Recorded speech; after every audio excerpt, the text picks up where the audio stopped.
হাসিনার বিরুদ্ধে বড় বড় রথী মহারথী লড়াই করে বসে আর সম্ভব না, সে মইরে গেলে তারপর চিন্তা করো বলে সবাই বিদায় নিচ্ছে না। ছোট্ট এক জীবনে অর্জন করেছেন আকাশচুম্বী খ্যাতি। জন্ম ও বেড়ে ওঠা ঝালকাঠির নলছিটিতে। বাবা মাওলানা আব্দুল হাদী ও মা তাসলিমা হাদীর ঘরে ৬ সন্তানের মধ্যে তিনি ছিলেন সবার ছোট।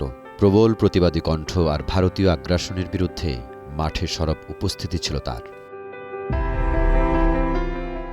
শেখ হাসিনার কাছে এই দুনিয়ার সবার হাজিরা দেওয়া লাগে নাই, এই হাজিরা যে দেওয়া লাগবে এই কথার কারণেই তার এখন দিল্লিতে গিয়ে হাজিরা দেওয়া লাগতেছে। পতিত সরকার আর ভারতীয় আধিপত্যবাদের বিরুদ্ধে খোলামেলা প্রতিবাদ জানিয়ে অনেকের চক্ষুশূল হয়েছেন, তবে শত বাধা আর হুমকি তাকে এতটুকু টলাতে পারেনি।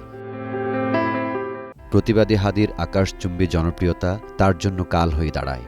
সর্বশেষ ত্রয়োদশ জাতীয় সংসদ নির্বাচনে ঢাকা ৮ আসন থেকে স্বতন্ত্র প্রার্থী হয়ে চমক দেখিয়েছিলেন রাজনীতির মাঠে। ভোটের মাঠে সব শ্রেণী পেশার মানুষের ভালোবাসায় সিক্ত হয়েছেন তিনি। ভালোবাসার এমন দৃষ্টান্ত খুব কম মানুষের ভাগ্যে জুটে। তবে শেষ রক্ষা হয়নি।